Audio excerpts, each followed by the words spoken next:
So Nigeria, I mean, since the day started, we have been at the Victor Atta International Airport, capturing the arrival of Super Eagles, the technical team, and everybody that's meant to do battle for Nigeria in the crucial World Cup qualifier, Nigeria versus Rwanda and South Africa versus Nigeria. However, that's not the biggest question. The biggest question is, what do the Super Eagles need to do to ensure that they get maximum 6 points across this qualifying series? And to answer that question, I have Kelvin Ekerete standing under the rain with me to talk about this. Kelvin, let's just go through this first of all. Okay. Under Jose Pesero, we got 2 points from a possible 6. A draw with Lesotho and a draw with Zimbabwe. Yes. Under Finidi George, we got 1 point from a possible 6. A draw with South Africa in Uyo. Yes. And also a loss to Benin Republic. Now, under Eric Schell, we got 3 points in Rwanda, 2-0 against the Amavubi that were playing on Saturday, and we also got a draw, a late draw against Zimbabwe. They equalized in the 9 minutes of the game here. So we have 4 points under Eric Schell. Before we proceed on what we need to do, if the Super Eagles do not qualify for the World Cup, who do you put, which of these 3 coaches do you put the blame on? That's a very tough question. That's very tough, because so I'm going to blame all of those coaches. See, we can't blame all of those coaches without also blaming the Nigeria Football Federation. So I think when Jose Pesero was still the coach, he was uncertain about his position. Right? Am I still going to be on this job? And see, no fault of his. We didn't play well. We played against very, very weak teams and ended up not winning. But the fact that he was also uncertain about his position is a problem. Then we got Finidi George that didn't have a lot of support from the NFF. Remember, the first one I talked about, he was uncertain about his position. Then when Finidi was given the job, we all know, in case people from outside don't know, we journalists know that he didn't get the kind of support that he wanted from the federation. So that is also a federation thing. Then federation brought in Eric Schell. We don't have a problem with that. It got us a good result, but we were very disappointed when we allowed them score almost out there. We expected him to bring in, a normal coach will bring in defenders, defensive midfielders to kind of like assist the tired legs. But he decided to bring in a striker, and almost at the end of the game, we were here celebrating when that goal entered, and we just put our hands on our head that this is over. Because if we had won that game, I know you want to come in. If we had won that game, then it would have been easy. So where would the blame go? Everybody. The NFF, the coaches, all of the coaches, all 3 of them. So let me just plug this in here before we go far. First of all, the most winnable games we had in this series were the games that were coached by Jose Pesero. We had no business drawing Lesotho here, and we had no business drawing Zimbabwe away from. Worst case scenario, let's even assume we played away from home. We should have gotten 4 points. We should have gotten 4 points from the games coached by Jose Pesero. Now, the sincere truth is, the last person I'm going to blame is okay. So to me, the first coach to blame if we don't qualify is Jose Pesero, because he had our easiest games. Now, I will never blame Finidi George if we don't qualify, and let me explain why. The 2 toughest games in the qualifying series were coached by Finidi George.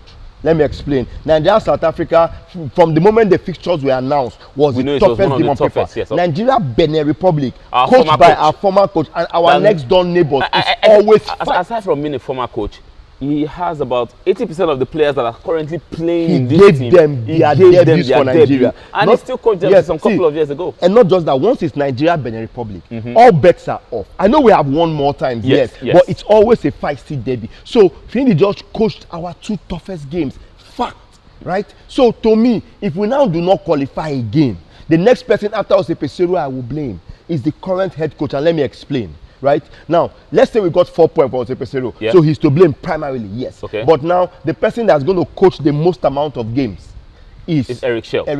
Now, 3 points against Rwanda set us on a very, very good position. Right? If he refreshed his defense and defensive midfield after we got the Osimhen goal, we would possibly have left this place with 6 points. Perfect we needed position. Just 1-0. Perfect position. Now we have 4 more games to play. So let's say he stays coach throughout. He would have coached 6 games, right? Nigeria, Rwanda that we're going to play here it's a compulsory win and not just a 1-0 100%. win. Your only chance is you need to get at least a 2 or a 3-0 win. Yeah. Show ambition, show that you are interested. Yeah. Right? Against South Africa, we have no choice. We are condemned to win. So why I think the South African game favors us is because we have let's not even talk about the fact that we have better players, which is the truth. We have better players than South Africa. Another very important one is that I know for a certain that the South African turf at the Free Star Stadium, the stadium will be playing in Bloemfontein, right? Yes. Has the kind of things that our players, the place they kind of want to play. Like to excel in, yes, true. The pitch is just like that of, I won't say it's as good as Old Trafford or the Emirates, but that's the kind of condition they are used to. So I just feel that we can go there, get a win. In South Africa, when did these people become tough for us? Fact is, when we play South Africa, it's always in a battle, right? It's always a battle, but it's the battle we should win easily because we've got better players. Okay, so now we've clarified. On your part, you say you blame. Okay, sorry. And one more thing that blame the players. And one more thing I have to add. Yes, let me just say that, right?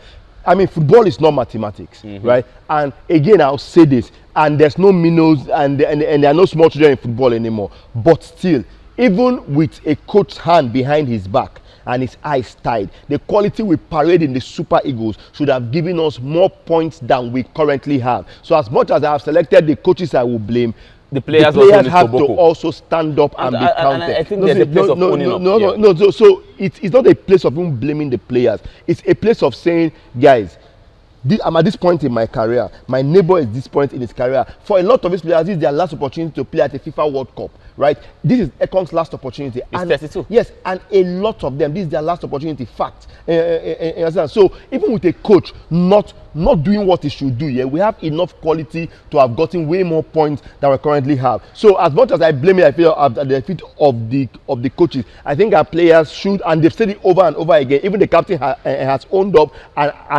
and say we want to go for the win and show that we deserve to be here. But away from the current results that we have at the moment, let me ask this vital question. Okay. We beat Rwanda 2-0. Yeah. In Kigali. They are coming here, right? Do you think? 15 players are in camp at the moment. Yeah. Sterling Nwabali is expected later today. Expected. We still have the stars that had to round up their transfer dealings, and Victor Osimhen and the rest meant to come in morning and early afternoon tomorrow. Yeah. Do you think the Super Eagles will fly on Saturday here? So and what do we need to do to fly? So what we need to do to fly is, when you hear coaches say, "Oh, let's stay humble, let's be humble, let's play," I think we should play with pride. Yes.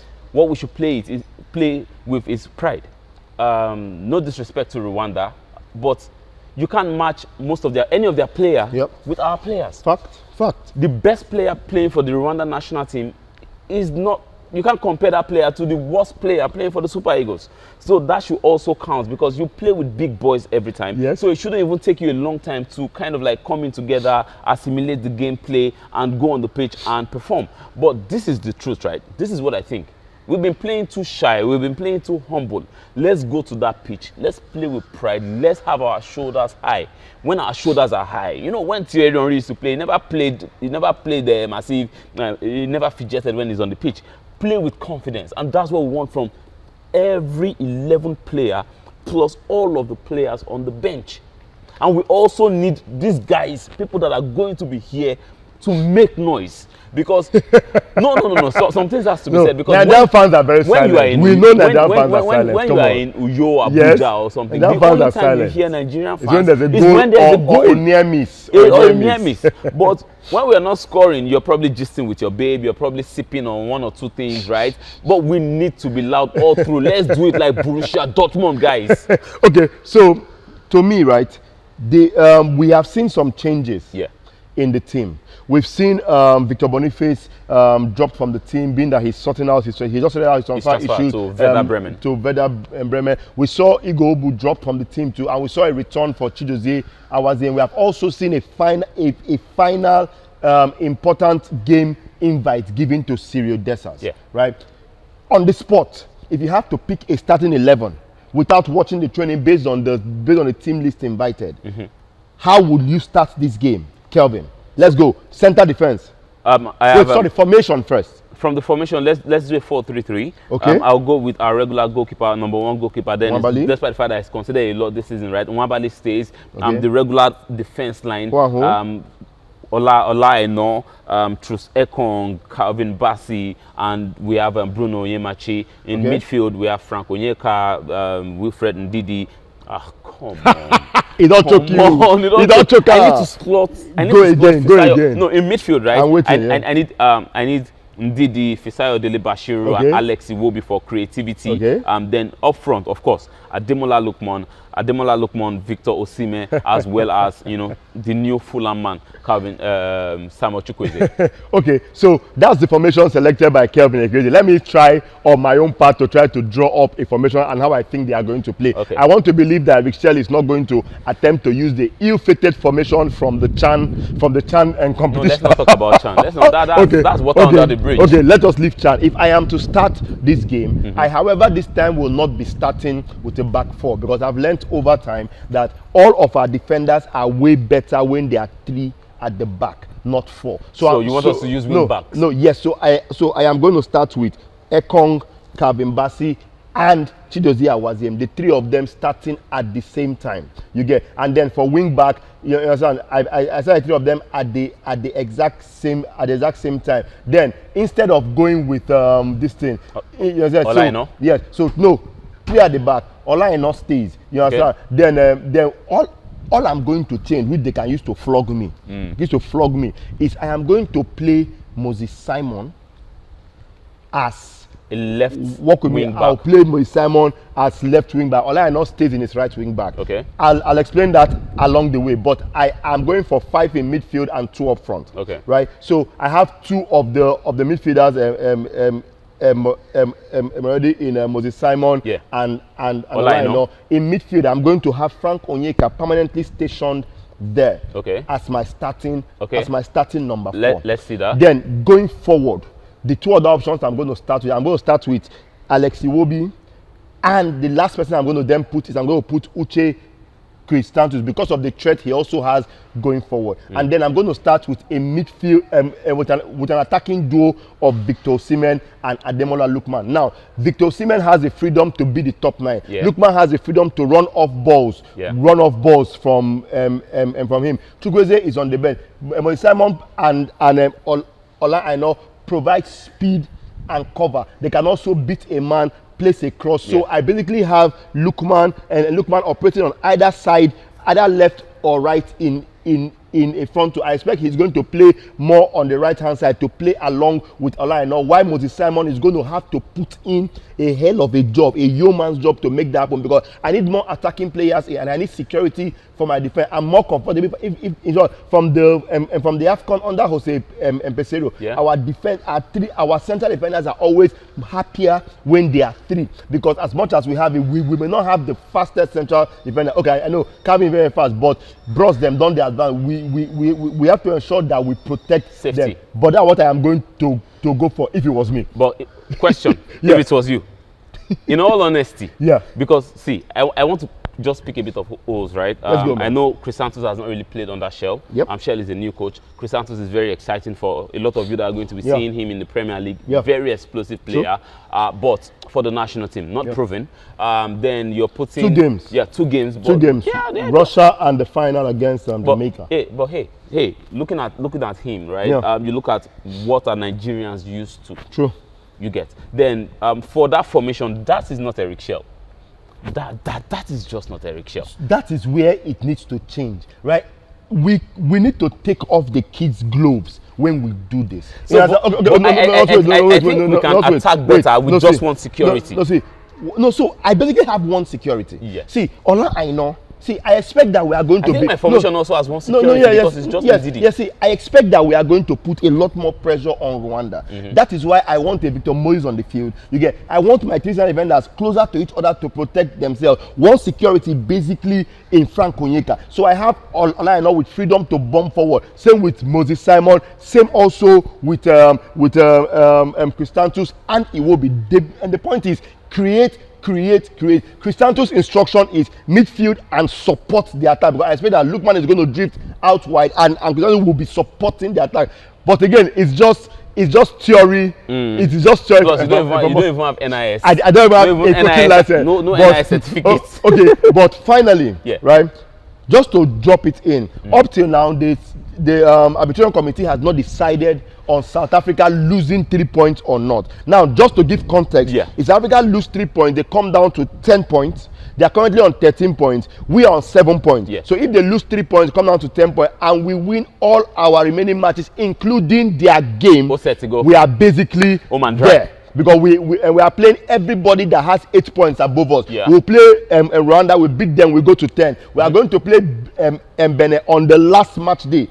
So if we beat everybody that is in front of us and they drop their points, we get to go to the World Cup. Why have they not decided yet, Kelvin? And so I think we already talked about this before we came on camera.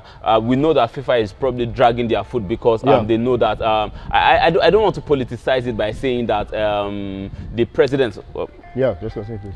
Yeah, perfect. You mean the president of?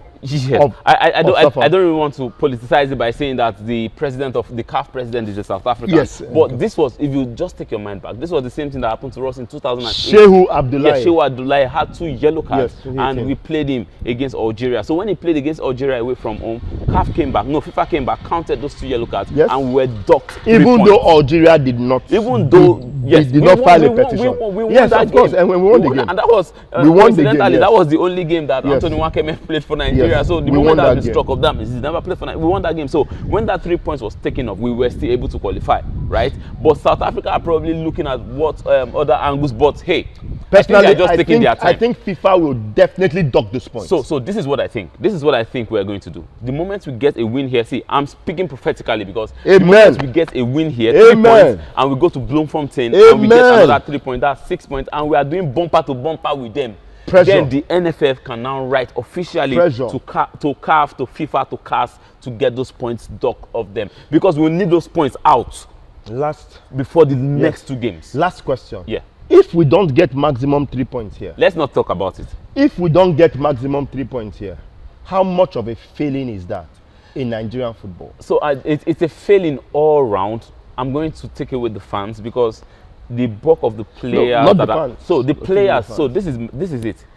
The bulk of the players that are trying to qualify us for this 2026 FIFA World Cup in the US, Mexico, and Canada were the same players that failed to make it in 2022. Mostly. Almost everybody. The goalkeeper was not there, right? Maybe just a few Calvin Bassey was not there, but I know Chidozie Awazim was there. Put it like this: 80% of the squad. So let's even say 75%. So 2 times it will be criminal. I agree. It is going to be criminal. I agree. If we miss back-to-back World Cups. See, people will say it is not our right to qualify.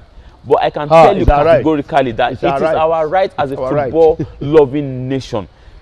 If Brazil does not qualify for the World Cup, it is a problem. They can call a state of emergency. Italy they should not qualify for World Cup or Euro. But for us, if we've missed out on one, we should not miss out. We should not miss out on another one. All right, so there you have it. Myself and Kelvin Ekerete have been talking about the Super Eagles, Nigeria versus Rwanda under the rain, and South Africa versus Nigeria. And we'll post the video. Follow with Victor Modo on YouTube. Follow at Bold Sport on YouTube. Connect, let's engage. All updates coming out from camp, you're going to get it from these channels. Thank you very much, Kelvin. Let's make magic happen. We'll do this again. My guy.